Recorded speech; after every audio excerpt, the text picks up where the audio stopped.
Hey everyone. So earlier I was thinking about um, different concepts and um, I looked up at the moon and started thinking about the waxing and waning process that the moon goes through. Microcosm to macrocosm. We everything reflects one another in this dualistic reality.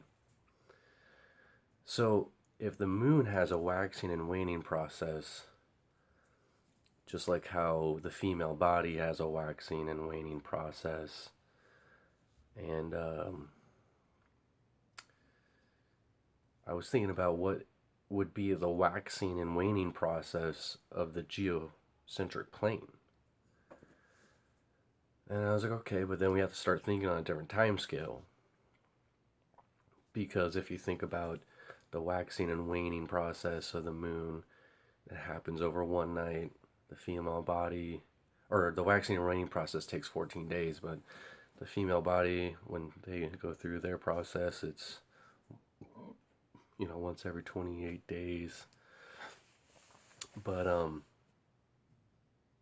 so I started thinking, what would the waxing process look like on the geocentric plane from above? And then what would the waning process look like on the geocentric plane from above? And then I started thinking of things that I could use in incremental times. And one thing that popped in my head is ice ages. They happen like about every 20,000 years. And then I started thinking, okay, there we go. We have a number that we can start somewhere. And then I started thinking, well, what happened 10,000 years ago? Just about the Great Flood, and what could only be the result? What could the Great Flood be the result of?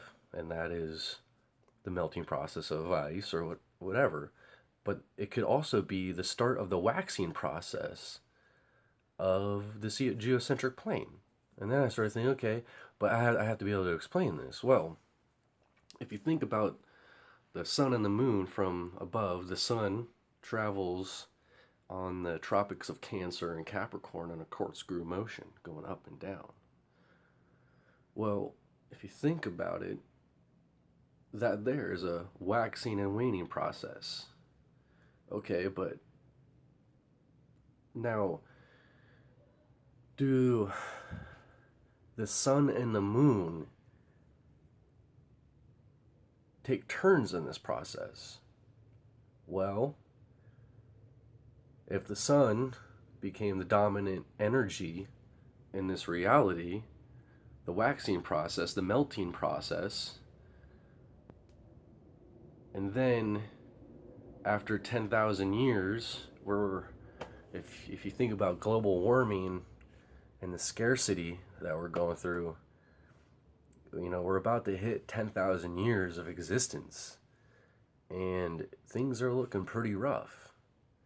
And I started thinking, well, that is probably how this enclosed system resets itself, is when the moon or the sun is done doing its waxing process, and the moon becomes the dominating energy and starts its waning process. Well, the drought and the scarcity will start to reverse into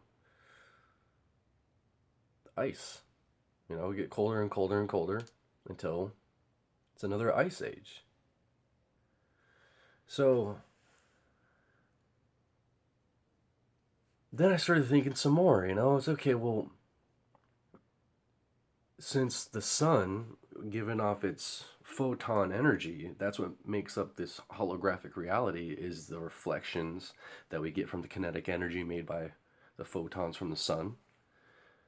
And it's also been proven that the moon itself gets off its own energy, infrared energy, and it has its own effect and its own light and its own cold energy.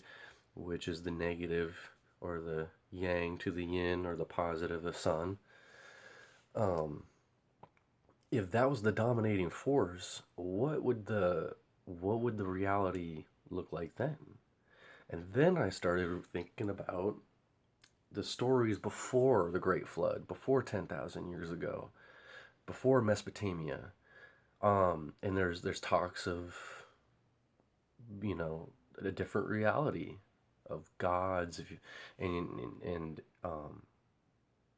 if that was the dominating energy, would it be a carbon based or would it be something of lesser light because because infrared is a lesser light. So if you start thinking about lesser light, then you start thinking about the experiences through DMT and dreams and lesser light realities where manifestation is automatic. And then I started thinking, okay, well, those all the stories about, witches and warlocks, could have that been a possibility if the dominating energy was different and manifestation was different? I don't know. I want to hear people's thoughts on this. Please share.